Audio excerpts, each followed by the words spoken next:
Hello everyone, this is Sujita here and welcome to my first ever mini vlog, a random day in my life.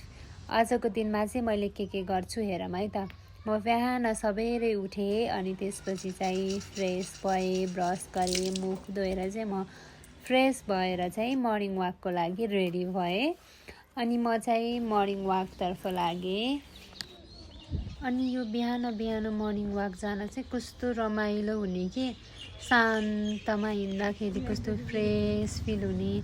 अनि हेर्नु न कस्तो राम्रो देखेको थियो, वेदर पनि आजको कस्तो राम्रो थियो, कस्तो राम्रो भ्यू देखेको थियो। अनि यो भ्यू हेर्दै हेर्दै म चाहिँ बिहानको मर्निङ वाक गरेर घरतर्फ आएँ। अनि आएर चाहिँ हिजो बेलुका ओट्स भिजाएर राखेको थिएँ। अनि मैले त्यही ओट्समा चाहिँ फ्रुट्सको टपिङ्सहरू राखेर त्यसमा चोको पाउडरहरू राखेर चाहिँ अनि खाएँ। त्यसपछि चाहिँ म कलेजको लागि रेडी भएँ। बिहान 7 बजेबाट क्लास थियो अनि म चाहिँ रेडी भएर मेरो साथी र म भएर चाहिँ कलेजतिर लाग्यौँ।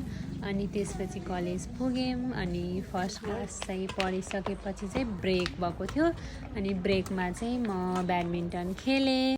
अनि हामी त्यो खेलिसकेपछि चाहिँ मेरो अर्को क्लास थियो, मैले त्यो क्लास सकेँ। अनि म चाहिँ घर आएँ। अनि मेरो अलिअलि काम थियो, मैले त्यो काम सकेर अलिअलि लेख्नु पर्ने पनि थियो।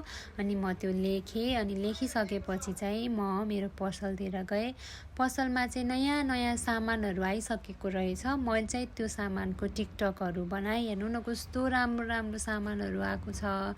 अनि म चाहिँ मेरो अङ्कलको छोराको बर्थडे थियो, म उसको लागि चाहिँ गिफ्ट किन्न गएँ। अनि अङ्कल र म भएर चाहिँ उसको लागि नै केक लिएर गयौँ। अनि अङ्कल र मैले चाहिँ केक लिएर आइसकेपछि उनै हो है हाम्रो बर्थडे पनि ठ्याक्क स्कुलबाट आयो। अनि उसले चाहिँ हामीलाई खाजा खान लान्छु ल भनेर उसले चाहिँ हामीलाई खाजा खान लिएर गयो। हेर्नु न कस्तो मिठो मिठो खाजा खाएर अनि हामी चाहिँ फर्केर आयौँ। बर्थडेको दिनमा केक काट्न पाउँदा को नै खुसी हुन र। हेर्नु न ऊ कति खुसी छ। हामीले चाहिँ केक काटेर उसको बर्थडे सेलिब्रेसन गऱ्यौँ।